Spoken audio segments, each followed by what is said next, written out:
अस्सलाम वालेकुम जनाब। आज का सेशन शुरू करते हैं। आज का सेशन जो है वो एक छोटा सेशन होगा। हम लोग जैसे पहले लंबे सेशंस करते रहे हैं उस तरीके से इतना बड़ा सेशन नहीं करेंगे।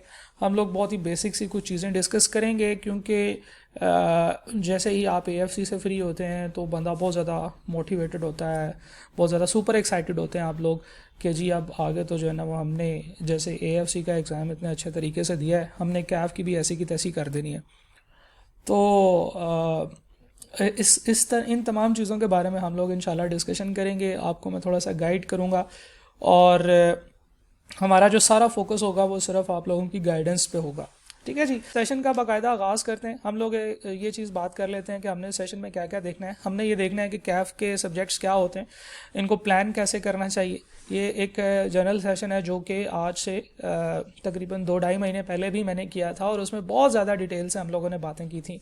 तो क्योंकि आप लोगों का वक्त कीमती होता है तो यहाँ पे हम सारी डिस्कशन नहीं करेंगे, कुछ बेसिक बातें करेंगे और फिर मैं आपको उन वीडियोस के लिंक्स दे दूंगा जो कि यूट्यूब पे पड़ी हुई हैं और आप वहाँ से जाके वो बहुत डिटेल से वो वाली सारी चीज़ें जो है ना वो देख सकते हैं। आप लोगों को मेरी स्क्रीन नज़र आ रही है। हम लोग बात करते हैं जी कैफ की और कैफ क्या होता है। वैसे तो कैफ के मुतालिक जो बहुत डिटेल से डिस्कशन है, एक बड़ी लंबी डिस्कशन, कोई तकरीबन 10 से 15 मिनट की। मतलब आपका क्या ख्याल था कि अगर मैं बड़ी लंबी डिस्कशन कहूँगा तो उसका मतलब है कोई 4 घंटों की डिस्कशन होगी?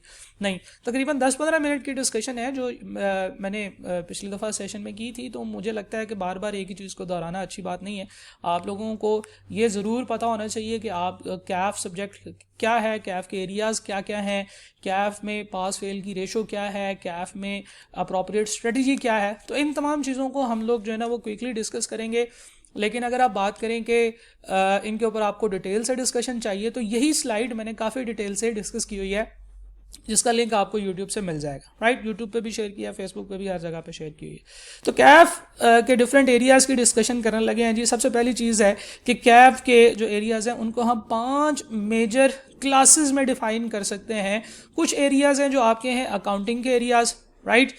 फिर लॉ का एरिया आता है जी, आपको बिजनेस लॉज और इस तरह के लॉज पढ़ाए जाते हैं, आपको टैक्सेशन पढ़ाई जाती है, आपको ऑडिटिंग पढ़ाई जाती है और कुछ ऐसे एरियाज हैं जिनको मैं अलाइड सब्जेक्ट्स कहता हूँ।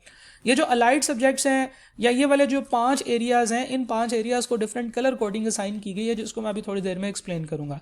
बहरहाल अगर आप कैफ की बात करें तो आपको इन 5 एरियाज में एजुकेशन दी जाती है और इन एजुकेशन का जो मकसद है या जो सब्जेक्ट्स हैं वो कुछ इस तरीके से हैं कि अकाउंटिंग जो है वो आपको 2 डिफरेंट एरियाज में पढ़ाई जाती है, फाइनेंशियल अकाउंटिंग और मैनेजमेंट अकाउंटिंग। फाइनेंशियल अकाउंटिंग के 3 सब्जेक्ट्स हैं, कैफ 1, कैफ 5 और कैफ 7। मैनेजमेंट अकाउंटिंग कैफ 8 में आपको पढ़ाई जाती है। बिजनेस लॉज के लिए एक पेपर है विच इज़ कैफ 3। टैक्सेशन के लिए एक पेपर है कैफ 6। ऑडिटिंग के लिए कैफ 9। और जो अलाइड सब्जेक्ट्स हैं उनमें है इकोनॉमिक्स, पाकिस्तान के अंदर इकोनॉमी और उसके मुतालिक जो चीज़ें हैं, माइक्रो इकोनॉमिक्स, मैक्रो इकोनॉमिक्स, वो यहाँ पे पढ़ाई जाती है एज एन अलाइड सब्जेक्ट। और business management and behavioural studies जो है वो भी आपको एज एन अलाइड सब्जेक्ट पढ़ाई जाती है। मतलब अलाइड सब्जेक्ट का ये मतलब नहीं है कि ये इसकी वेटेज कम होगी या इसको जो है ना वो चलें बाद में या ये ऑप्शनल है, ऐसी बात हरगिज़ नहीं है। लेकिन अगर हम लोग इन सब्जेक्ट्स की क्लासिफिकेशन की बात करें तो ये आपके पास 5 मेजर एरियाज में जो है ना ये आती है। लेकिन अगर इनके कलर कोडिंग्स की बात करें तो जो सब्जेक्ट्स जो हैं ये एक रेडिश कलर में है, ये न्यूमेरिकल सब्जेक्ट्स नजर आएंगे आपको, राइट। फिर ये जो ब्लू वाले हैं ये थ्योरेटिकल और एप्लीकेशन बेस्ड पेपर्स हैं।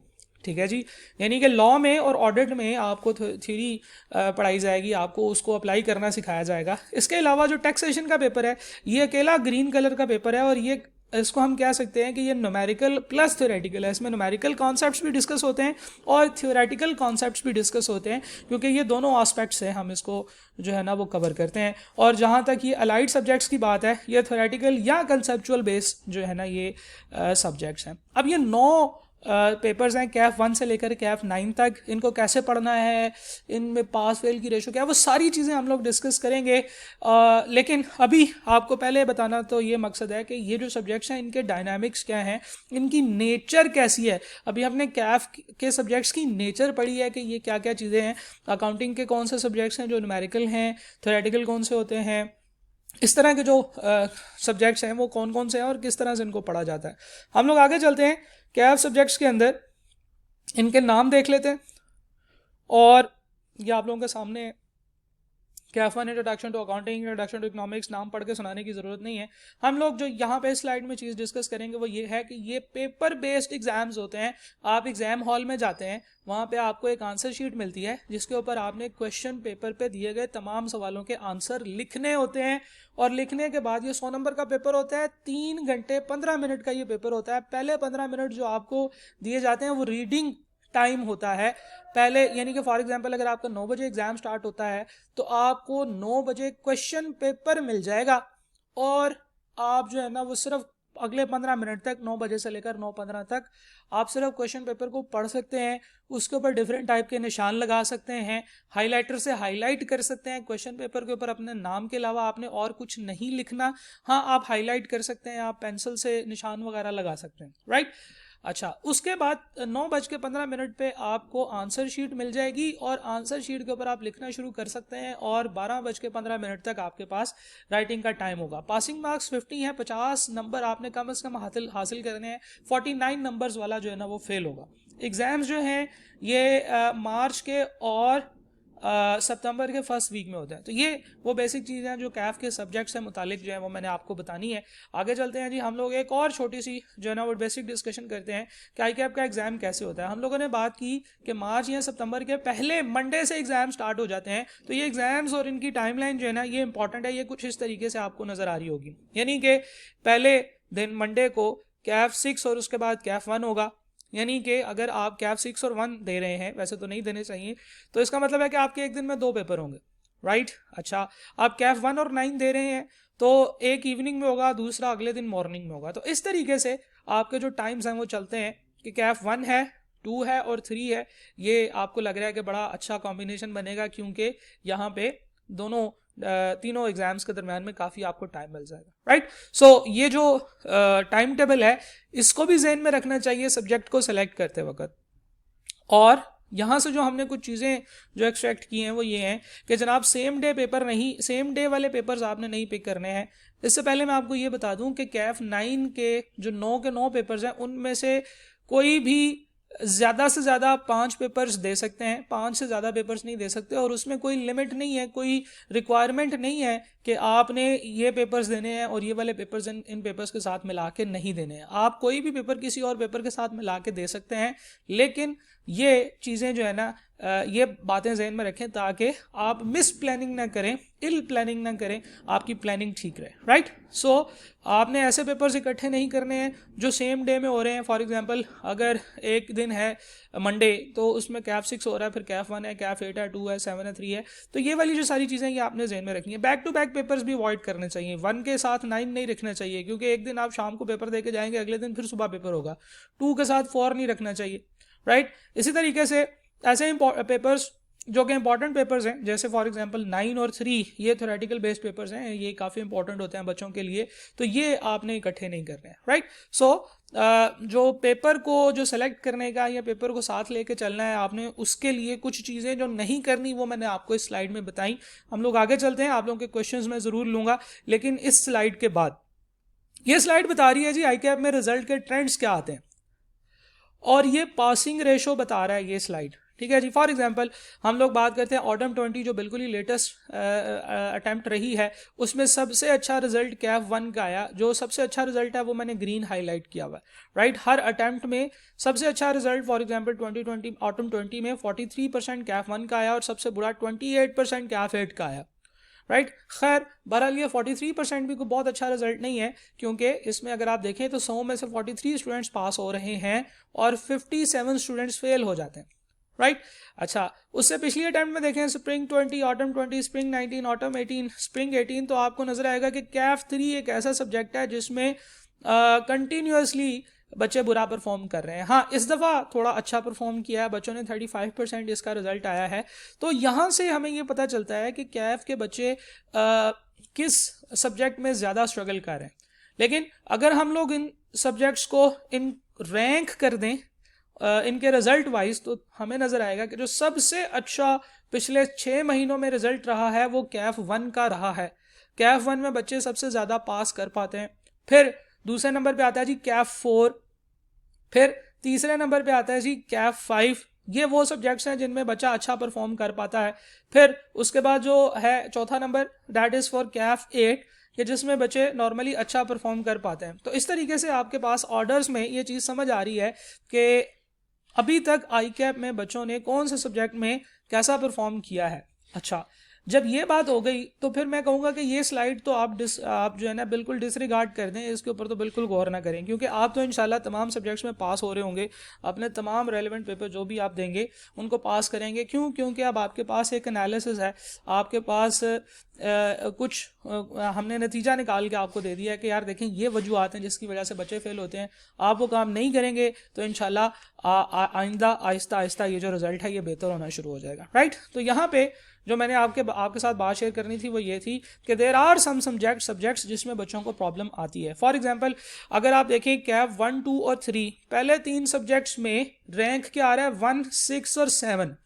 ठीक है ना जी, 7 से बुरा रिजल्ट नहीं है, यानी कि पहले 3 सब्जेक्ट्स में जो सब्जेक्ट नंबर 1 है कैफ 1, उसका रिजल्ट सबसे अच्छा आता है और बाकी 2 का सबसे बुरा रिजल्ट आता है, राइट। और अगर आप इस एरिया की बात करें तो इसका जो रिजल्ट है वो सबसे बुरा है, इस एरिया से भी बुरा है और इस एरिया से भी बुरा है। तो नॉर्मली हम 3-3 करके जब बच्चों को पेपर की सजेशन देते हैं कि आप हर अटेम्प्ट में 3-3 पेपर उठाएं, तो वो पहले 3 पेपर में लाजमी तौर पर बेचारा परेशान होता है, ठीक है। तो बताने का मकसद ये है कि जो पहले 3 सब्जेक्ट्स हैं वो सबसे ज़्यादा चैलेंजिंग है।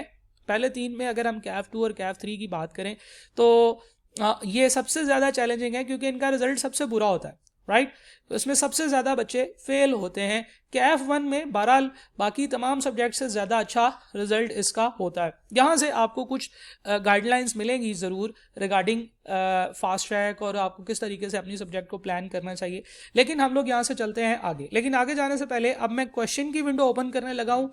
आप लोगों के क्वेश्चंस जो भी हैं अब आप लोग टाइप करेंगे तो मैं उन क्वेश्चंस के आंसर कर सकता हूँ। सर हम ऑनलाइन पढ़ के पेपर दे सकते हैं, मतलब पोर्टल एसेट्रा लेके? आपके सवाल की मुझे समझ नहीं आई। अगर आप पूछ रहे हैं कि नियर पीयर से आप ऑनलाइन पढ़ के पेपर दे सकते हैं तो जी बिल्कुल दे सकते हैं। तकरीबन 80,000 प्लस स्टूडेंट्स ने अभी तक नियर पीयर से पढ़ के पेपर दिया है और रिज़ल्ट जो है वो उनका बेहतर है as compare to ICAP result.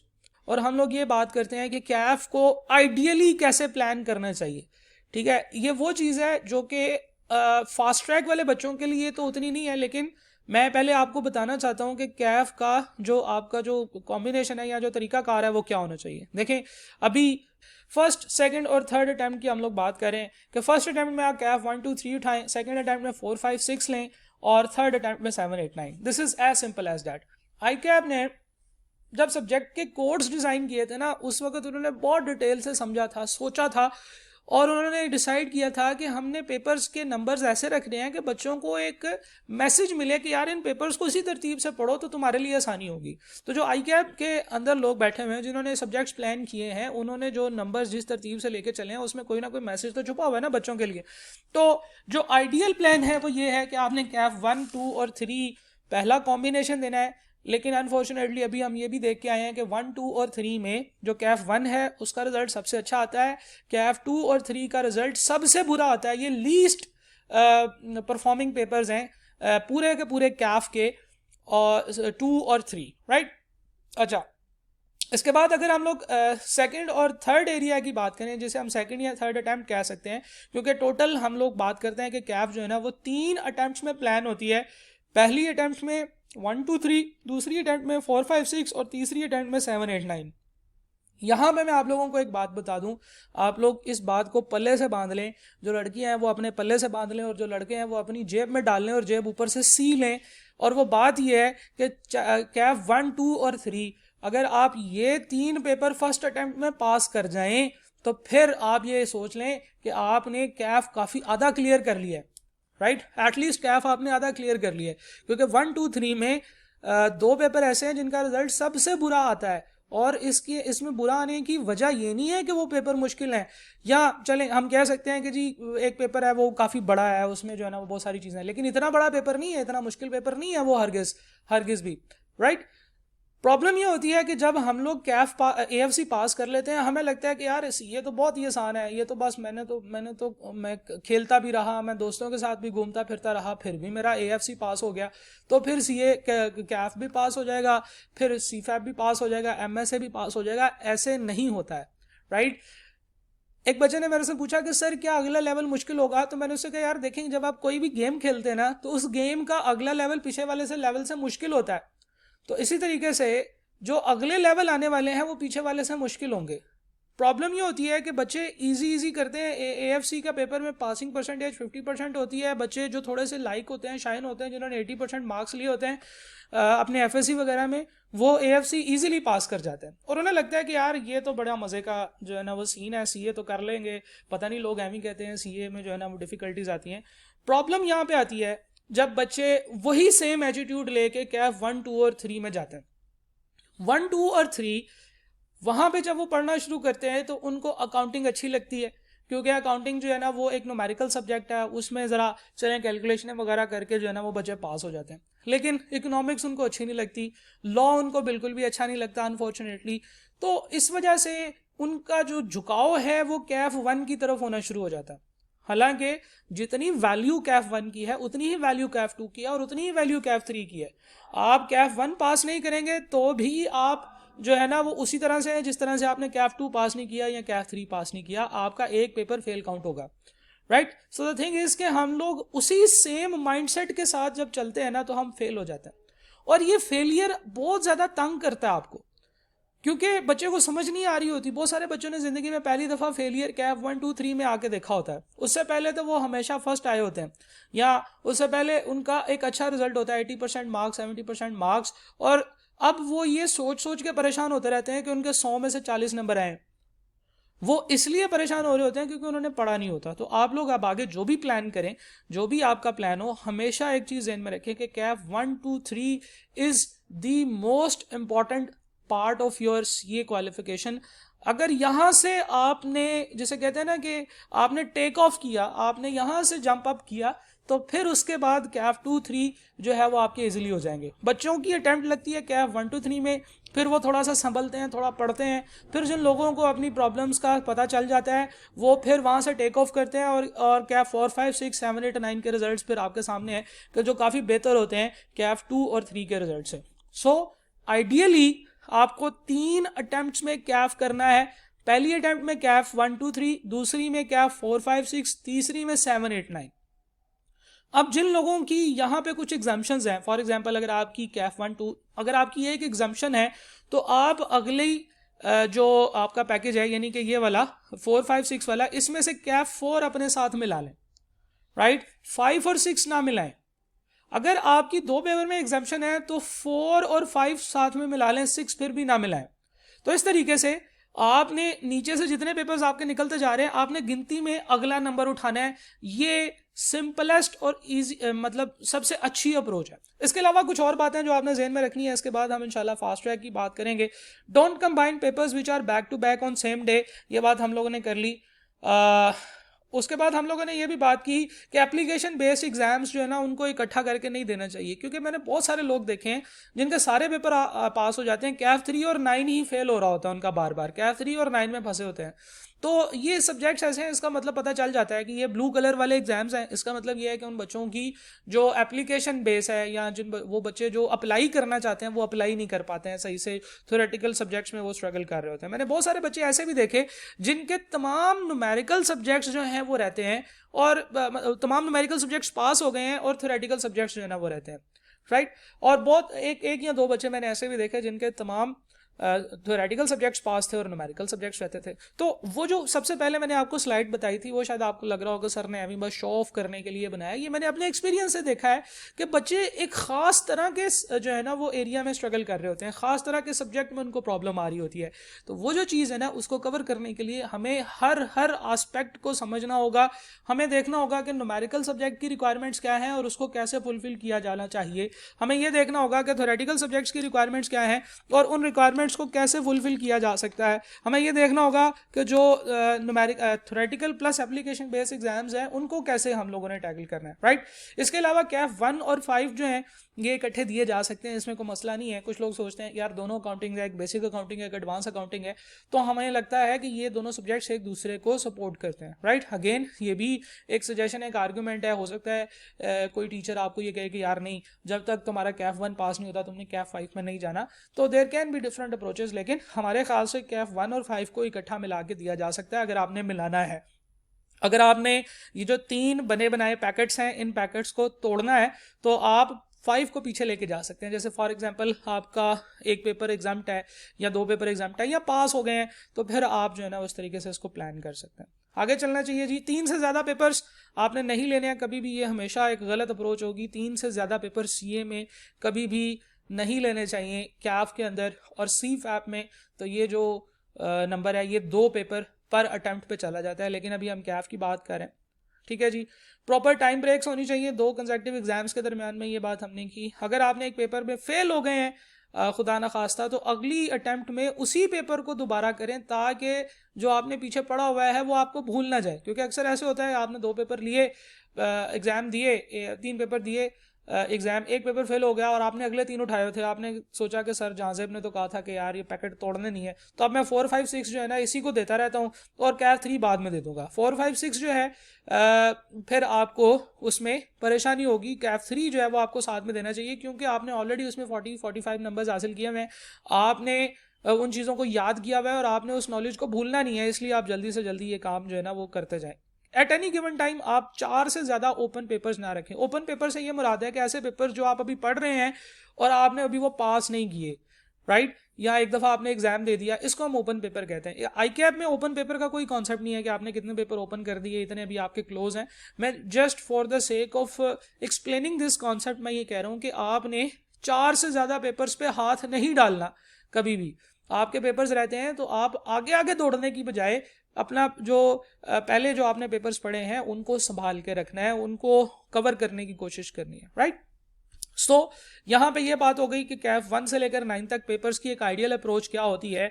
लेकिन यहाँ पे आप लोगों के जहन में एक सवाल आ रहा होगा, डिफरेंट जगहों से आप डिफरेंट न्यूज़ सुनते हैं कि जनाब एक नई पॉलिसी आ रही है तो उसमें पता नहीं क्या होगा, उसमें कोई पेपर ख़त्म हो जाएगा, उसमें ये पेपर होगा, उसमें ये पेपर नहीं होगा। आप लोग जो नई पॉलिसी के बारे में इंफॉर्मेशन हासिल करना चाहते हैं, तकरीबन 15 मिनट की एक डिस्कशन है जो कि इस यूट्यूब के लिंक से आपको मिल जाएगी। ये मैंने पिछले सेशन में की थी, इस दफ़ा उसको दोहराने की कोई ज़रूरत मुझे नहीं फील हो रही, इसलिए मैंने आपको लिंक दे दिया। आप वहाँ से जाके नई पॉलिसी के रिगार्डिंग जो है ना वो डिटेल से बातें समझ सकते हैं। लेकिन जो चीज़ मैंने आपको नई पॉलिसी के मुतालिक बतानी है वो ये है कि आपने नई पॉलिसी का बिल्कुल भी इंतज़ार नहीं करना। आपने अपनी इसी पॉलिसी में रहते हुए जितने ज़्यादा से ज़्यादा पेपर पास कर सकते हैं आपने उतने ज़्यादा से ज़्यादा पेपर पास करने हैं।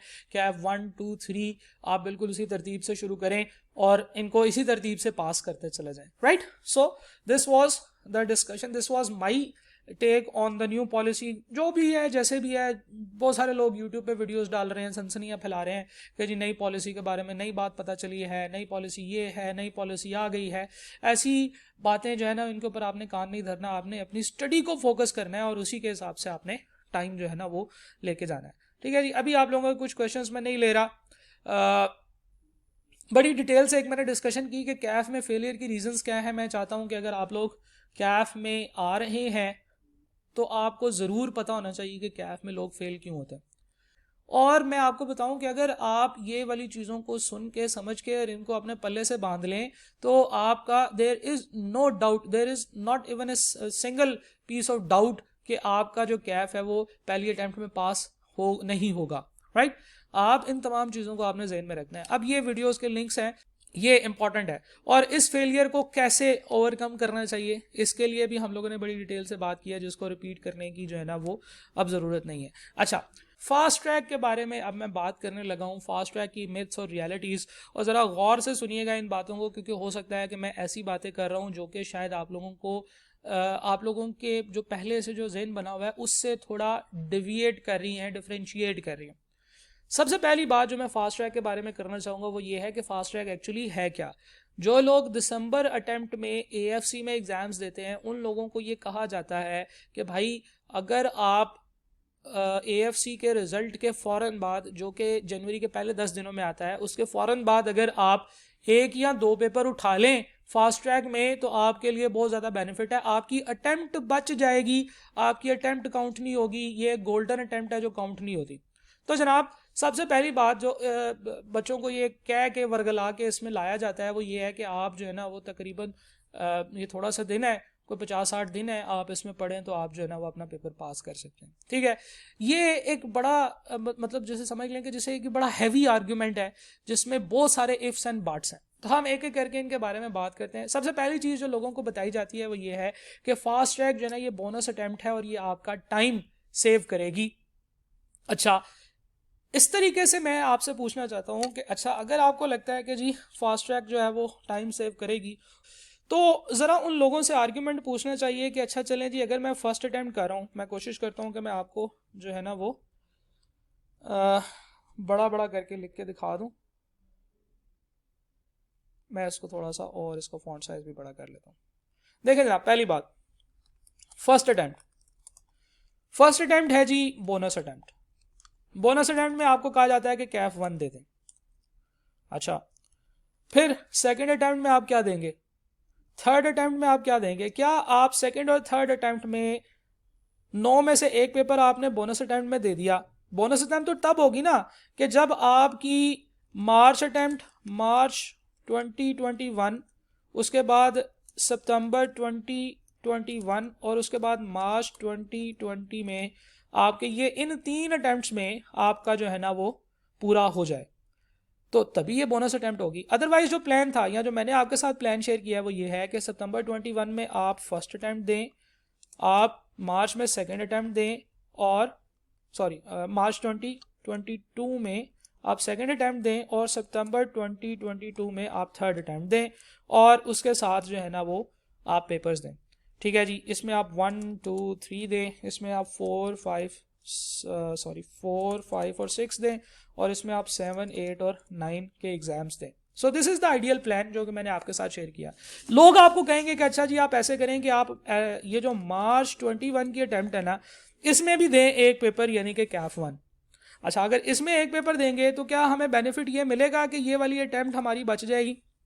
तभी तो ये बोनस अटैम्प्ट होगी कि हमने जो सितंबर 2022 में जाके जो एग्जाम्स देने थे वो मैं मार्च 2022 में दे दूंगा। तो फिर ये सितंबर 21 में कौन से एग्जाम्स देंगे आप? 2 3 4 और 5, और यहाँ पे 6 7 8 और 9। तो ये तो एक बड़ी गलत सी बात हो जाएगी, क्योंकि 3 पास नहीं हो रहे तो हम 4 एग्जाम्स जो हैं वो लेके जा रहे हैं। तो पहली बात तो ये समझना ज़रूरी है कि ये जो बोनस अटैम्प्ट है जिसके बारे में हम बात कर रहे हैं कि जी ये बोनस अटैम्प्ट से आपका जो है ना वो एक टाइम बचेगा, ये बात गलत है। क्योंकि ऐसे थोड़ी है कि आप मार्च अटैम्प्ट में एक पेपर दे देंगे तो बाकी आप 8 पेपर्स अगली 2 अटैम्प्ट में दे के तो आप अपने 6 महीने बचा लेंगे। ऐसे तो नहीं हो सकता। आपने तो अगले जो 8 पेपर्स हैं उनको देने के लिए फिर भी आपको कम से कम 3 अटैम्प्ट चाहिए, क्योंकि 3 से ज़्यादा पेपर जब आप उठाते हैं तो वो बहुत ज़्यादा हैवी हो जाता है। ये जो बात है कि फास्ट ट्रैक आपका टाइम सेव करेगी या ये बोनस अटेम्प्ट है या ये अटेम्प्ट काउंट नहीं होगी, ये बातें बिल्कुल गलत हैं। ठीक है, जो लोग ये बातें करते हैं वो इसको पूरा सोचते ही नहीं है कि अच्छा यार चलो ठीक है, अगर आपको कोई आगे कहता है कि जी मार्च अटेम्प्ट में एग्जाम दे दो, तो एग्जाम दे दोगे ना तो तुम्हारी एक अटेम्प्ट बच जाएगी, ये अटेम्प्ट काउंट नहीं होगी। ऐसी बात हरगिज़ नहीं होती है। बात ये होती है कि जब भी आप किसी फॉर्म में अप्लाई करते हैं तो उस वक्त वो देखा जाता है कि आपका FTS क्या है। जो आपका FTS होगा, FTS का मतलब है full time students. Full time student का मतलब यह है कि आप ICAP के पास रजिस्टर कब हुए हैं। FTS फॉर एग्जांपल मैं बात करता हूं जी 25, इसका मतलब यह है कि आप फुल टाइम स्टूडेंट के बैच नंबर 25 में इनरोल हुए थे। उसके बाद जो अगला बच्चा आएगा वो फुल टाइम स्टूडेंट 26 बैच का काउंट होगा। जैसे आपने देखा होगा आर्मी के अंदर जो इनके जो बैचेस होते हैं वो ऐसे 101 102 हर साल जो लोग आर्मी से फारिग होते हैं उनका एक बैच नंबर होता है। उनका बैच नंबर 101 102 103, तो इस तरीके से वो उनकी क्लास को भी रिप्रेजेंट कर रहा होता है। सिमिलरली FTS भी जो है वो आपका 26 27। तो आप मार्च अटेम्प्ट में अपीयर हो या ना हो, आपका FTS चेंज नहीं होगा। यानी कि अगर आई के फॉर्म ऐसी कहती है कि जनाब FTS में जो है ना वो आप वो लोग आए जो FTS 26 में जो है ना वो अपीयर हुए हैं, तो ये ऐसी बात नहीं है कि आप मार्च अटेम्प्ट में अपीयर होंगे तो आपका FTS जो है वो चेंज हो जाएगा। आपका FTS वही रहेगा जिस डेट पे आपने रजिस्ट्रेशन कराई है, वो डेट आपका FTS वहां से वो जिस बैच में आपकी रजिस्ट्रेशन हुई है वो आपका FTS कहलाएगा। आगे आप चाहे 2 अटेम्प्ट्स में कर लें, चाहे आप 20 अटेम्प्ट्स में कैफ करें, आपका FTS चेंज नहीं होने वाला। और जो फॉर्म्स होती हैं वो ये नहीं कहती कि अच्छा 1 अटेम्प्ट वाले बच्चे आए, 2 अटेम्प्ट वाले बच्चे आए, वो ये कहती हैं कि ये फलां नंबर FTS से बाद वाले लोग आए और आके जो है ना वो हमें अप्लाई करें। क्यों? क्योंकि वो ऐसा कर सकते हैं, उनके पास सीटें थोड़ी हैं, लोग ज़्यादा हैं जो उस जॉब पे काम करने के लिए इंटरेस्टेड हैं, तो वो नखरे कर सकते हैं, right. So the thing is कि ये जो बात है कि जी फास्ट ट्रैक एक बोनस अटैम्प्ट होती है, ये अटैम्प्ट काउंट नहीं होती, ऐसी बात हरगिज़ नहीं है। ये बस कुछ लोगों ने बच्चों को समझाने के लिए जो है ना ये बात बनाई कि चलें इससे थोड़ा सा जो है ना वो टाइम बच जाता है, लेकिन इससे आपका एक्चुअली टाइम नहीं बचता। क्योंकि आप लोग अगर एक पेपर यहाँ चलें ठीक है, हम बात करते हैं कि जी मार्च एंड में 1 और 2 पेपर हम लोग दे सकते हैं। 2 पेपर वैसे तो एक बहुत ही गलत बात है। क्यों? इसकी वजह है, जो अगला आर्ग्यूमेंट है वो मैं उसके ऊपर बात करूंगा। चलें जी यहाँ से आप 3, 4 और 5 दे दें, तो फिर मार्च 2022 अटैम्प्ट में आपको 4 पेपर देने पड़ेंगे, क्योंकि अल्टीमेटली आपको सितंबर 2022 की अटैम्प्ट जो है वो तो लाजमी तौर पे साथ में लानी पड़ेगी। अगर आप मार्च में 1 या 2 पेपर देते हैं, सितंबर में 3, 4, 5 देते हैं, मार्च में जो है ना वो आप क्या करेंगे, 6, 7 और 8 और 9 देंगे, क्या इस तरह से करेंगे, राइट। सो हमेशा एक चीज़ ध्यान में रखें कि ये जो बात है, ये जो आर्ग्यूमेंट है कि फास्ट ट्रैक से आपका एक टाइम बच जाएगा, ये आर्ग्यूमेंट ठीक नहीं है, राइट। इसके अंदर इसको समझने की ज़रूरत है कि ये बस एवं जो है ना वो जज्बाती करने के लिए है कि अच्छा आ जाओ तुम्हारी अटैम्प्ट काउंट नहीं होगी, चलो जी तुम्हारी जो है ना वो हाँ इसमें ये ज़रूर है कि आपका एक पेपर जो है ना वो जल्दी पास हो जाएगा। लेकिन इसमें अगले आर्ग्यूमेंट की तरफ चलते हैं, जो कि है जी कि हर दिसंबर का जो स्टूडेंट है, दिसंबर अटेम्प्ट का जो AFC का स्टूडेंट है, उसको 2 पेपर फास्ट ट्रैक में लेने चाहिए। ये बात बिल्कुल गलत है। देखिए हमारे पास इतना टाइम नहीं है। आप देखें ना आज किधर खड़े हैं, 1 जनवरी 2021 पे खड़े हैं आप, और चलें एक्सेल पे चले जाते हैं, 1 जनवरी 2021 पे खड़े हैं आप, और आपका जो एग्जाम स्टार्ट हो रहे हैं, किधर गई वो PDF की फाइल, ये लें जनाब। जो कैफ के एग्जाम्स हैं वो 1 मार्च 2021 से शुरू हो रहे हैं, ठीक है जी। तो आपके पास 1 मार्च 2021 तक का जो टाइम है, कितने दिन है भला, आप इसमें से माइनस करके देख लें, 59 डेज हैं जनाब आपके पास। आज के बाद 59 डेज हैं कि 59th डे पे आपका AFC का कैफ का एग्जाम होगा। तो ये 59 डेज में जो सिलेबस बच्चे पूरा टाइम पीरियड लगा के 6 महीने पढ़ के पास नहीं कर पाते हैं, जहां पे उनका रिजल्ट 30%, 40% आता है, फुल फ्लेज क्लासें पढ़ते हैं, 1.5 घंटा रोजाना क्लासेस होती हैं, उनमें पासिंग रेशो 40%, 30% है, तो भाई आप किस खेत की मूली है? आपको क्या लगता है कि आप जो है ना वो ऐसे सुपरमैन है जिनको सब कुछ ही आता है, राइट। चीज़ों को ऑब्जॉर्व करने में टाइम लगता है, टॉपिक बड़ा है, टॉपिक चीज़ें ज़्यादा हैं। तो दूसरी चीज़ जो मैं आप लोगों को यहाँ पे ये बताना चाह रहा हूँ वो ये है कि टाइम हमारे पास बिल्कुल भी ज़्यादा नहीं है। हम लोगों को इस चीज़ को सोचना पड़ेगा कि ये ना हो कि हम लोग जल्दी जल्दी में गलत फैसला ले लें, गलत सब्जेक्ट्स उठा लें, ज़्यादा सब्जेक्ट्स उठा लें, हमसे मैनेज ही ना हो पाएँ, और फिर उसके बाद हम लोग जो है ना वो एंड पे एक बड़ा सा फेलियर लेके बैठ जाएं, जो फेलियर हमारी ज़िंदगी में सारी ज़िंदगी हमें जो है ना, जो हमने कभी फेलियर नहीं देखा, हम कभी अपनी छोटी क्लासों में फेल नहीं हुए, तो ज़िंदगी में पहली दफ़ा फेल होंगे तो आपको पता फिर चलेगा कि वो ये कितनी डिप्रेशन वाली बात होती है। बच्चे डिप्रेशन में चले जाते हैं, डेफिनेटली आप लोग न्यूज़ वगैरह देखते रहते हैं।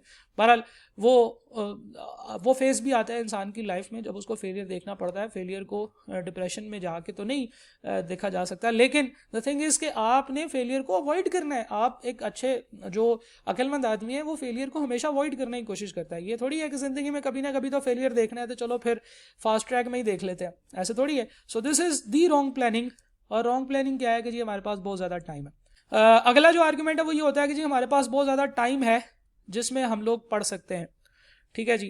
तो ये भी एक गलत बात है। टाइम हम लोगों ने अभी देख लिया कि there are total 59 days from now जो आपके पास हैं, और आपको जो है ना वो उसमें देखना पड़ेगा कि क्या वाकई आप पढ़ सकते हैं कि नहीं पढ़ सकते हैं। ठीक है, जहाँ तक बात है कि पढ़ा जा सकता है या नहीं पढ़ा जा सकता, तो yes there are some certain conditions जिनको फॉलो करते हुए आप फुल जहादी बन के जो है ना वो करें, तो मेरे ख्याल से एक पेपर जो है ना वो आप क्या ये जो फास्ट ट्रैक है उसमें आप ले सकते हैं। अब वो कौन सा पेपर होगा इसके ऊपर भी अभी डिस्कशन करते हैं।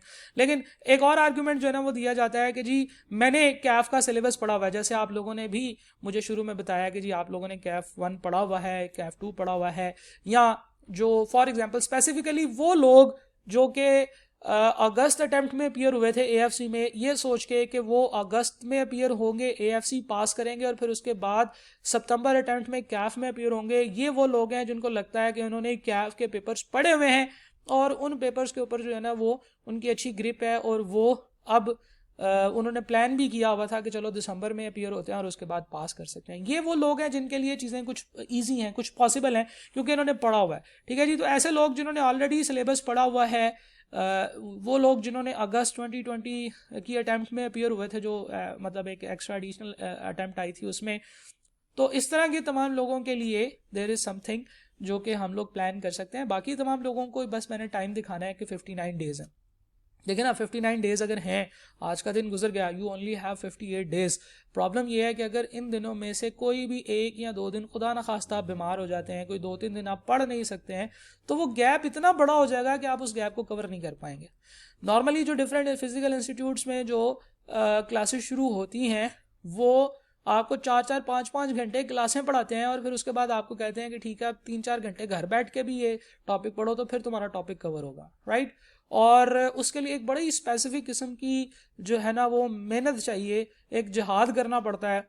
ठीक है, जहाज जितनी मेहनत करनी पड़ती है उस काम को जो है ना वो लेके आने के लिए। ठीक है जी, तो बस एक लाइटर टोन में मैं ये वर्ड यूज़ कर रहा हूँ कि काफ़ी मेहनत करनी पड़ती है, अपने नफ्स के साथ भी अपने आप को रोकना पड़ता है, डिफरेंट चीज़ों से अपने आप को डिफरेंट एक्टिविटीज़ से रोकना पड़ता है। फैमिली की शादियों में, आजकल तो वैसे ही शादियों का सीज़न है, जिधर भी जाओ शादियाँ ही हो रही हैं, तो अगर कोई आपके फैमिली में शादी है 3-4 दिन आप उधर लग गए तो जनाब फिर तो आप गए। अगर आपके किसी बड़े भाई की शादी है, किसी बड़े इमीडिएट फैमिली मेम्बर की शादी है, तो फिर आपके 10-15 दिन उसमें भी ज़ाया हो जाएंगे, तो वो आप लोगों ने ज़हन में रखना है। तो फिर करना क्या चाहिए इन 2 महीनों में, ये सवाल है। ये डिपेंड करता है कि आप किस टाइप के स्टूडेंट हैं।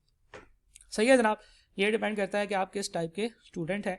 तो हम डिफरेंट टाइप ऑफ स्टूडेंट्स की बात कर लेते हैं। हम लोग बात करते हैं जी एवरेज स्टूडेंट की। ये एवरेज स्टूडेंट वो स्टूडेंट है जो कि अपनी ज़िंदगी में जो है ना वो उसने पढ़ा, उसने कोशिश किया, वो थोड़ा स्ट्रगल वगैरह करके जो है ना वो एक एवरेज नंबर ऑफ स्टूडेंट्स के अंदर आता है।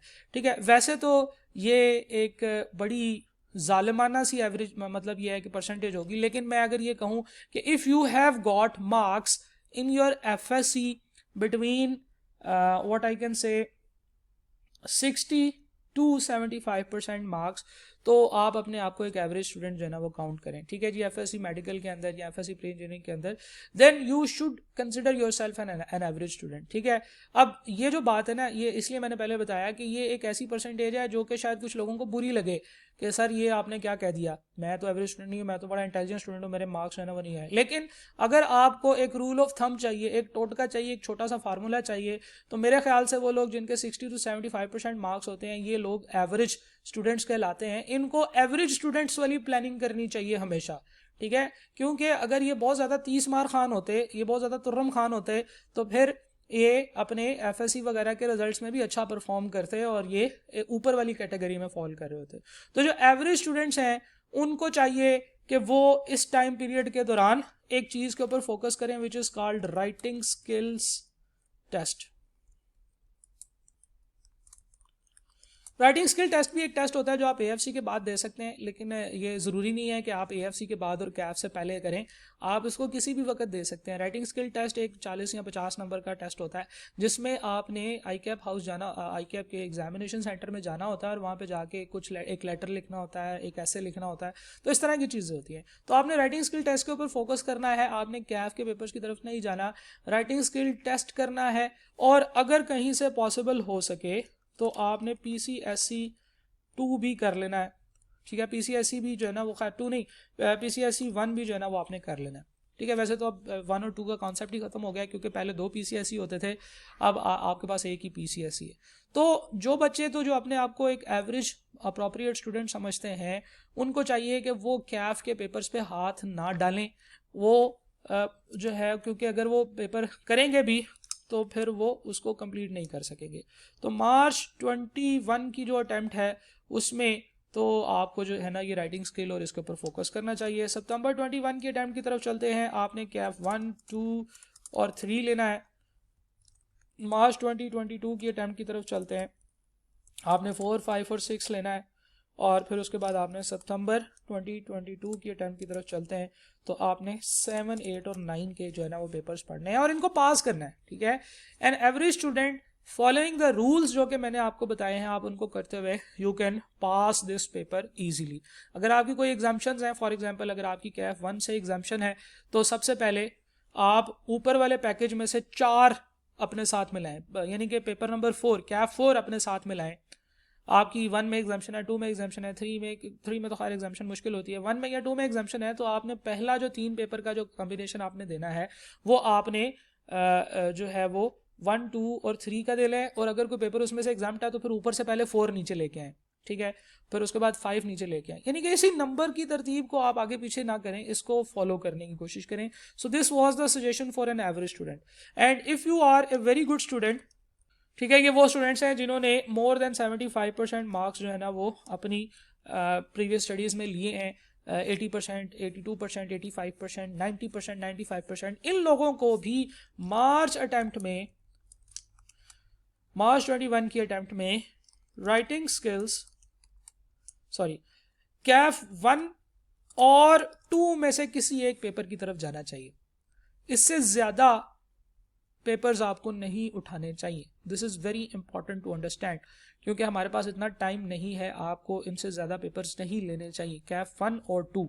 उसके बाद देखें, आपको जो बहुत अच्छे स्टूडेंट्स हैं इनको लाइफ में ये जो फास्ट ट्रैक है इसको फॉलो करने का, इसको उठाने का कोई फ़ायदा बहुत ज़्यादा नहीं होने वाला, ठीक है। बट द थिंग इज़ कि आपकी आगे जो प्रिपरेशन है या जो काम है वो थोड़ा इजी हो सकता है, क्योंकि आप अगले 3 में से किसी एक एरिया में 2 सब्जेक्ट्स जो है ना वो आप ले सकते हैं। तो मैं आपको ये सजेस्ट करूँगा कि जिस अटैम्प्ट में आपने आखिरी जो आपकी अटैम्प्ट होगी उसमें आप 8 और 9 को इकट्ठा कर लें, और फिर उसके अलावा पिछले वाले जो पेपर्स हैं वो 3-3 करके देते रहें। और जो राइटिंग स्किल का आपका टेस्ट है वो आप लास्ट वाला जो आपका एरिया होगा ना उसके साथ दें। ये बात तो मैं पहले कर चुका हूँ कि भाई 4 अटैम्प्ट्स तो 3 तो डेफिनेटली आपको देनी पड़ेंगी। ये जो मार्च वाली अटैम्प्ट है इसमें अगर आप ना भी अपीयर होंगे तो यू कैन नॉट इसमें अगर आप अपीयर भी होंगे तो आप अपनी गिनती कम नहीं कर सकेंगे अटैम्प्ट्स की। अटैम्प्ट्स आपकी 3 ही हैं, सितंबर,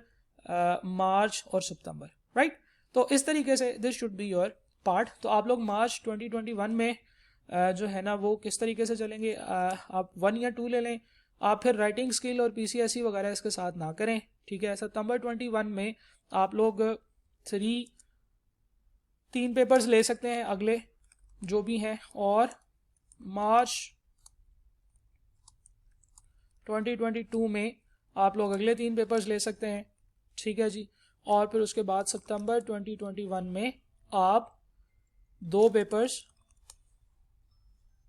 plus writing skills plus PCSE 2 जो है, PCSE 1 जो है ये आप ले सकते हैं, राइट। तो इस तरीके से आप लोगों ने जो है ना ये काम करना है। तो 2 डिफरेंट कॉम्बिनेशंस में मैंने आपको डिवाइड कर दिया है। पहला कॉम्बिनेशन वो लोग जो अपने आप को एवरेज स्टूडेंट समझते हैं उनके लिए प्लान ये होना चाहिए, और जो अपने आप को वेरी गुड बहुत अच्छे स्टूडेंट समझते हैं उनके लिए प्लान ये होना चाहिए। अब आप लोगों ने रियलिस्टिकली होकर ये सोचना है कि आप किस तरीके से जो है ना वो आपने चलना है, right. So this was the suggestion from my side. अगर आपके कुछ एग्जाम्पशंस हैं तो आप उन एग्जाम्पशंस से ऊपर वाले जो अगले पैकेट के पेपर हैं वो आप उठा सकते हैं। अब आप लोग जो है ना वो अपने क्वेश्चंस पूछ सकते हैं, और आप लोगों के क्वेश्चंस जो है ना वो मैं डिस्कस करता चला जाऊंगा, फिर हम लोग इंशाल्लाह आगे मूव करेंगे। जी जनाब, क्वेश्चन है जी। एक बच्चे ने कहा जी सर 1.5 ईयर में CA एंटर करने के बारे में थोड़ा गाइड कर दें। मैंने बता दिया कि पेपर को सही तरीके से प्लान करें, जो फेलियर की रीजंस हैं वो उन चीज़ों को अवॉइड करें, पास करने की जो चीज़ें जो मैंने आपके साथ शेयर की हैं उनको फॉलो करें, तो इंशाल्लाह you will be able to pass your paper in 1.5 years, ठीक है जी। सुना है एएफसी के कुछ पेपर चेंज हो रहे हैं, जैसा कि बीएमबीएस आ रहा है तो हमारा कैफ में ही काउंट होगा। ये जी इसके बारे में कोई पता नहीं है, ये आई कैप आपको बताएगा। एंडोमेंट फंड के बारे में गाइड कर दें। इफ़ समवन कैन अफोर्ड फ़ी, कोई उसे फिर भी फंड मिल सकता है। जी बिल्कुल, कुछ आपका जो है ना वो परफॉर्मेंस क्राइटेरिया होता है जो कि मुझे अब इतना एग्जैक्टली नहीं पता। आप आई कैप की वेबसाइट ओपन करें तो वहाँ पे एंडोमेंट फंड के बारे में उन्होंने बहुत डिटेल से सारी बातें की हुई है, आप उनको एक दफ़ा गौर से पढ़ लें। 1 2 3 कार रख ले सितंबर के लिए। 1 2 3 जी बिल्कुल, जो सितंबर अटेम्प्ट है उसके बारे में मैंने आपको बता दिया ना प्लान कि आपने किस तरीके से करना है। मार्च में कैफ 2 और पीसीएसई ले सकते हैं, डिस्कस हो गया। चलें अब मैं अब बिल्कुल आखिरी जो क्वेश्चन है वो पढ़ रहा हूँ। अगर आप में से किसी बच्चे का सवाल अभी तक रहता है तो वो आप दोबारा पूछ लें। सर अगर एएफसी को 1 ईयर हो गया हो, इज़ इट गुड और बैड फॉर फर्दर इंटर्नशिप? जी बिल्कुल, इट इज़ बैड, क्योंकि आपने मजीद वक्त ज़ाया कर दिया। आपका एफटीएस जो है ना वो 1 साल पुराना होगा, लेकिन it is not that bad कि आप बिल्कुल अब सीए को कंटिन्यू ना करें। सीए को एज अर्ली एज पॉसिबल अपने कैफ को कंप्लीट कर लें। ठीक है जी। पीसीएसई क्या होता है जी? पीसीएसई होता है presentation and communication skills course. ये एक छोटा सा कोर्स होता है जिसमें आप लोग अपने किसी भी इंस्टीट्यूट में जाके कोर्स करते हैं। वो वहाँ पे आपको प्रेजेंटेशन के तरीके सिखाते हैं, आपको बात करने का तरीका सिखाते हैं, आपको ये बताते हैं कि जी मतलब आप इंटरव्यू कैसे देना है, इंग्लिश में बात कैसे करनी, मतलब थोड़ी बहुत चीज़ें आपको सिखाएंगे। शूटिंग के हवाले से आपको कुछ गाइड कर देंगे। इस तरह की चीज़ें होती हैं, यानी कि वो अच्छा कोर्स है, वो आपको एज अर्ली एज पॉसिबल करना चाहिए। सर एग्जाम्शन, अच्छा पीसीएसई में ये होता है कि बहुत सारे इंस्टीट्यूट्स ऐसे करते हैं कि आपको कहते हैं कि फ़ीस दे दें और फिर 20 दिन बाद आके जो है ना वो सर्टिफिकेट ले लें। इस तरह के इंस्टीट्यूट से नहीं करनी चाहिए पीसीएसई। देखिए, एक प्रेजेंटेशन का स्किल्स का कोर्स है जो कि आपको एक स्पेशलाइज टीचर कराएगा। वो चाहे खुद, मतलब ये है कि आपको एक अच्छी चीज़ बताई जा रही है और आपसे पैसे भी लिए जा रहे हैं, तो किसी भी ऐसे इंस्टीट्यूट से ना करें जो आपको ये चीज़ें नहीं सिखा रहा। वो आपको ये कह रहा है कि जी बस सर्टिफिकेट ले लो, खैर है, तुमने आई के आपकी रिक्वायरमेंट ही पूरी करनी है ना। This is bad. आप पीसीएसई में जाएं, आपको इंशाल्लाह ऐसी ऐसी चीज़ें सिखाई जाएंगी जो आपकी फर्दर इंटर्नशिप में आपकी प्रेजेंटेशन जो है उसको बेहतर करेगी। ठीक है जी। सर एग्जाम्शन इंटर और बैचलर डिग्री दोनों में से किसी भी डिग्री पे मिल सकती है? एग्जाम्शन के लिए आई कैप की वेबसाइट पे बड़ी डिटेल से इन्फॉर्मेशन पड़ी हुई है, वो आप जाके ले सकते हैं। एक बच्चे ने कहा कैफ 2 और कैफ 4। देखिए, इसमें जो है ना ये दो राय पाई जाती है। अगर आप कैफ 4 करना चाहते हैं आप कैफ 4 कर सकते हैं, कैफ 2 करना चाहते हैं कैफ 2 कर सकते हैं। कैफ 2 का आपने देखा कि रिजल्ट जो है ना वो हिस्टोरिकली सेकंड वर्स्ट रिजल्ट है, और कैफ 4 का जो रिजल्ट है वो हिस्टोरिकली सेकंड बेस्ट रिजल्ट है, राइट। दूसरे नंबर पे कैफ 4 का रिजल्ट आ रहा है। आप कैफ 4 जो है वो पढ़ सकते हैं, कैफ 4 फास्ट ट्रैक में जो है ना वो किया जा सकता है। पीसीएसई क्या होता है बात कर ली। सर आपका कैफ 1 का कोर्स और नियर पियर कंप्लीट है, आई मीन सारे चैप्टर की वीडियो अपलोडेड हैं जी। इसमें मेजॉरिटी चैप्टर की वीडियोस अपलोडेड हैं और मैं इसको साथ साथ में रिकॉर्ड कर रहा हूँ क्योंकि इसी सेशन में जो है ना ये मैंने कोर्स ऑफर किया है। तो अब एज वी स्पीक इस सेशन के बाद जो है वो मैंने उसके कुछ टॉपिक्स की रिकॉर्डिंग वगैरह करनी है, तो डेली बेसिस पे मैं रिकॉर्डिंग्स कर रहा हूँ। मेजॉरिटी एरियाज कंप्लीट हो चुके हैं और बाकी जो थोड़े बहुत एरियाज रह गए हैं वो भी इंशाल्लाह बाय द 20th जनवरी जो है ना वो कंप्लीट हो जाएगा कोर्स। कैफ 1 एंड 3 का कॉम्बिनेशन हो सकता है मार्च के लिए? जी बिल्कुल भी नहीं। कैफ 1 और 3 बहुत बड़े बड़े सब्जेक्ट्स हैं, इसके बारे में हमने बात की कि हमारे पास तो टाइम ही सिर्फ 58 डेज़ है और हम उसमें ये दो बड़े सब्जेक्ट्स नहीं कर सकते। सर जो मार्च में राइटिंग स्किल का टेस्ट देंगे उनकी ये अटैम्प्ट काउंट होगी या नहीं? देखें जी, अटैम्प्ट काउंट होना या ना होना ये एक सेपरेट बात है कि आप लोग सोच रहे हैं कि जी फॉर्म में जाने के लिए जो है ना वो हमें जो इसकी कम अटैम्प्ट्स काउंट होगी, ऐसी बात नहीं है। फॉर्म में जब आपने जाना है तो उसने आपका एफटीएस देखना है, तो आपने मार्च अटैम्प्ट में अपीयर हुए हों या ना हुए हों वो एफटीएस की बेस पे ही चलते हैं। हाँ, एक और चीज़ है कि आई कैप ने ये बताया कि हर कैफ के सब्जेक्ट के लिए आपके पास 6 अटैम्प्ट्स हैं जिसमें आपने उन पेपर को क्लियर करना है।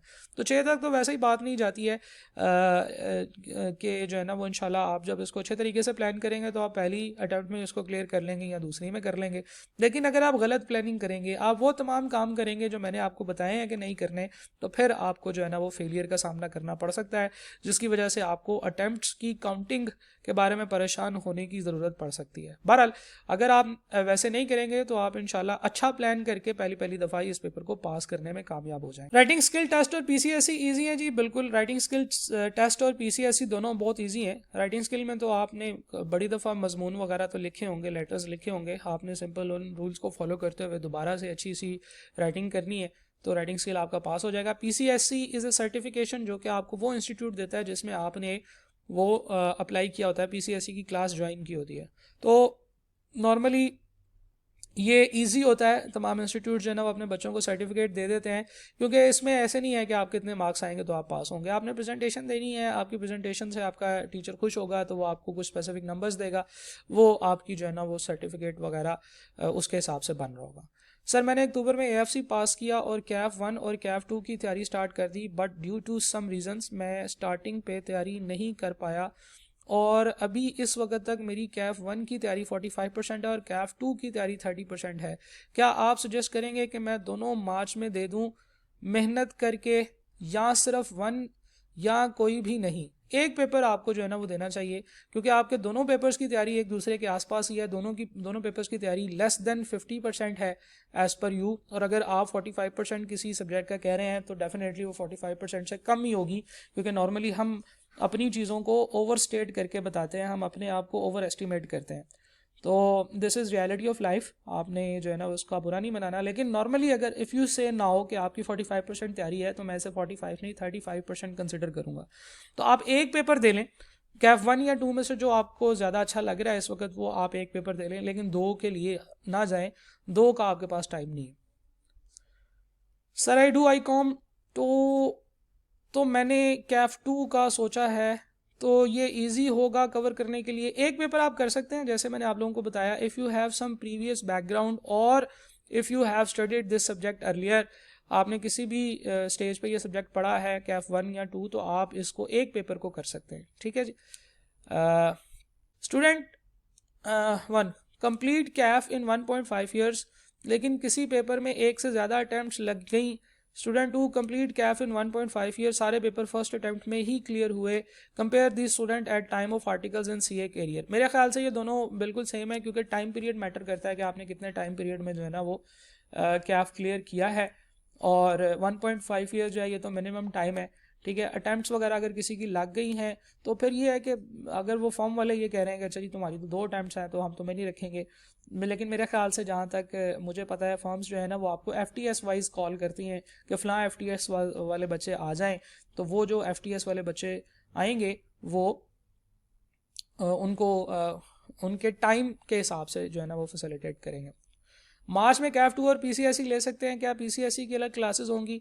देखें PCSE की क्लासेस होती हैं, ये एग्ज़ाम तो नहीं देना होता, लेकिन अगर आप अभी PCSE की क्लासेस ज्वाइन करेंगे तो ये आपका टाइम ज़रूर खाएगा जो आपने CAF 2 को देना है। फास्ट ट्रैक में मिथ्स और रियलिटीज़ के बारे में बात की कि फास्ट ट्रैक जो है वो हमें लगता है कि ये फ़ास्ट है, लेकिन ये इतना फ़ास्ट नहीं है, ये बल्कि एक ऐसा रिस्क है जिसमें बहुत सारी चीज़ों को जहन में रखना पड़ेगा, और अगर आप उन तमाम चीज़ों को फुलफ़िल करते हैं, उन तमाम कंडीशंस को फुलफ़िल करते हैं तो फिर आप फास्ट ट्रैक की तरफ जाएं। अदरवाइज़ आपको चाहिए कि आप सेफ़ प्ले करें। ये बात हम लोगों ने की।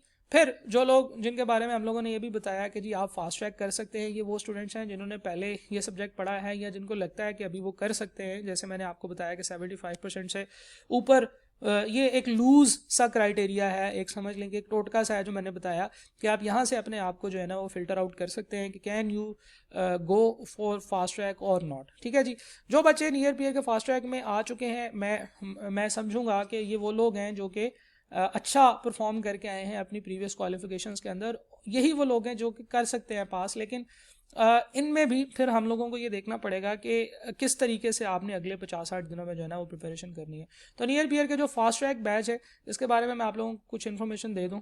कुछ सब्जेक्ट्स हैं जिनमें आपको फास्ट ट्रैक मिलेगा CAF 1 में, CAF 2 में और फिर अगेन CAF 2 में। नहीं, ऐसा नहीं है, CAF 1 CAF 2 और ये जनाब है आपका CAF 4। CAF 1 में आपको कोर्सेज मिलेंगे, मेरा कोर्स मिलेगा। CAF 2 में सर मुबशर वसीम साहब का कोर्स मिलेगा। CAF 4 में सर मुबशर और सर आतिफ आबदी के कोर्सेज मिलेंगे। और ये जो कोर्स है इसमें एक कोर्स की प्राइस 6000, आपने एक से ज़्यादा कोर्सेज नहीं लेने हैं।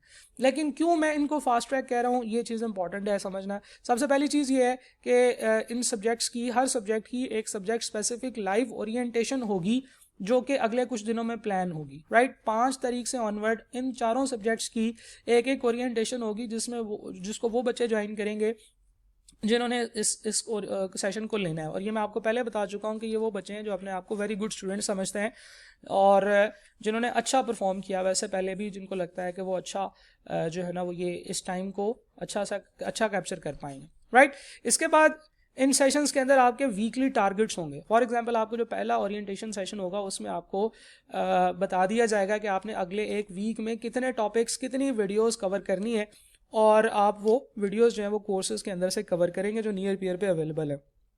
उसके बाद उस वीक के एंड पे एक लाइव सेशन होगा जिसमें question answers, trouble shooting, discussion, motivation, guidance आप लोगों से पूछा जाएगा, हाँ जी भाई आपने वीकली टारगेट पूरा किया है कि नहीं किया, आपको क्या प्रॉब्लम्स आ रही थी। तो आप जो है ना उस लाइव सेशन में आके टीचर को बताएंगे कि आपको क्या क्या प्रॉब्लम्स आ रही थी, टीचर उनके सोल्यूशंस बताएगा। और ये ऐसे नहीं है कि आपको सिर्फ एक वीक में एक ही दफ़ा टीचर से बात करने का मौका मिलेगा। टीचर से आप 24/7 व्हाट्सएप पे बात कर सकते हैं। व्हाट्सएप ग्रुप बना होगा जिसमें टीचर होगा, स्टूडेंट्स होंगे और आप लोग जो भी क्वेश्चंस करेंगे नॉर्मली टीचर्स उनका with in a very short time reply कर रहे होते हैं। तो आपको इन तमाम जो क्वेश्चंस हैं उनके आंसर्स मिलेंगे और फिर उसके बाद वीकेंड पे आपको एक लाइव सेशन भी मिलेगा। अच्छा, एक और चीज़ है वो ये है कि 5 आपके टेस्ट होंगे जो कि वीकली टेस्ट होंगे। पहले वीक में टेस्ट नहीं होगा, फिर उसके बाद हर वीक में एक टेस्ट हुआ करेगा और उसमें जो 5वां टेस्ट है वो आपका फाइनल मॉक होगा। तो जो चीज़ें आप प्रिपेयर कर रहे होंगे उसके हिसाब से आपकी तैयारी भी होगी और आपके टेस्ट भी होंगे और आपको जो है ना वो प्रॉपर जांचा जाएगा कि क्या वाकई आप पास कर सकते हैं या नहीं। इसके अलावा आपको नोट्स और हैंडआउट्स वगैरह जो भी हैं वो आपको कोर्स के साथ, वीडियोस के साथ मिल जाएंगे और आपको फैसिलिटेशन डेस्क जो है ना उसकी तरफ से जो है ना प्रॉपर सपोर्ट मिलेगी, राइट। तो ये उन लोगों के लिए था जो फास्ट ट्रैक फिर भी ज्वाइन करना चाहते हैं, वो स्पेसिफिक लोग जिनको लगता है कि वो फास्ट ट्रैक में अभी आएंगे तो फिर उसके बाद उनके लिए काम काफ़ी आसान हो जाएगा आगे। वो अगर खुदा ना खास्ता किसी पेपर में उनको फेलियर का सामना भी करना पड़ता है तो उनकी कोई मज़ीद अटैम्प्ट नहीं लगेगी, 4 नहीं लगेंगी, 5 अटैम्प्ट नहीं लगेंगी, क्योंकि वो ऑलरेडी अपना एक पेपर यहाँ पे क्लियर कर चुके होंगे। हम लोग आगे चलते हैं जी। नियर पीयर का जो लॉन्ग बैच है, जो फुल टाइम बैच है, उसके बारे में मैं आपको बता देता हूँ कि बहुत सारे जो हमारे टीचर्स हैं, फैकल्टी मेंबर्स हैं, उनके कोर्सेज आपको अवेलेबल होंगे और तकरीबन 21 डिफरेंट सब्जेक्ट्स के डिफरेंट टीचर्स के कोर्सेज अवेलेबल हैं जो कि आप ले सकते हैं। उनमें भी आपको तकरीबन यही वाली तमाम चीज़ें मिलेंगी, बल्कि जो लॉन्ग बैच होगा उसमें 12 वीकली टेस्ट होते हैं जिसमें एक मिड और एक फाइनल मॉक होता है।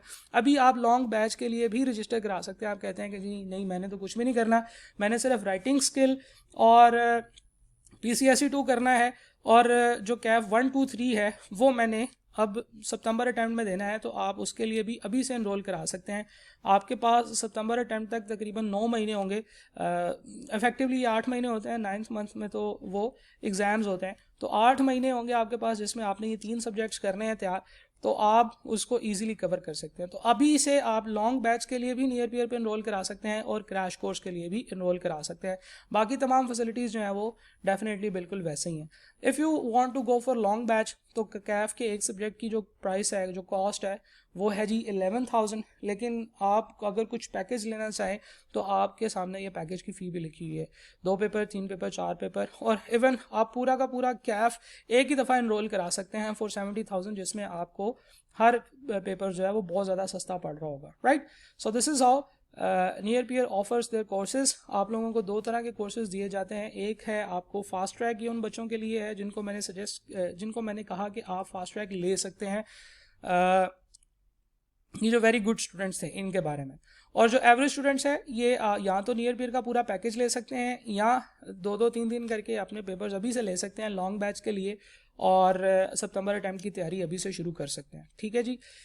और इसके अलावा जो राइटिंग स्किल का पेपर है इंशाल्लाह हम लोग इसके ऊपर काम कर रहे हैं, शायद थोड़े दिनों में, तकरीबन 10 से 15 दिन में राइटिंग स्किल का पेपर भी नियर पीयर के ऊपर बहुत ही अप्रोप्रिएट प्राइस पे आ जाएगा। राइटिंग स्किल के बारे में गाइडलाइंस के, राइटिंग स्किल्स में क्या क्या चीज़ें जहन में रखनी चाहिए, किस तरीके से आपने एग्जाम देना है, तो इसके बारे में भी हम कुछ काम कर रहे हैं। करंटली राइटिंग स्किल का कोर्स नियर पीयर पे अवेलेबल नहीं है, लेकिन इंशाल्लाह वो भी बहुत जल्द हम लोग नियर पीयर पे ऑफर करेंगे, right. So this is the end of session. हम लोगों ने सेशन जो है वो उसको कंप्लीट कर लिया है। इंशाल्लाह आप लोगों से फिर कभी मुलाकात होगी। आप लोगों का बहुत बहुत शुक्रिया। अल्लाह हाफिज़।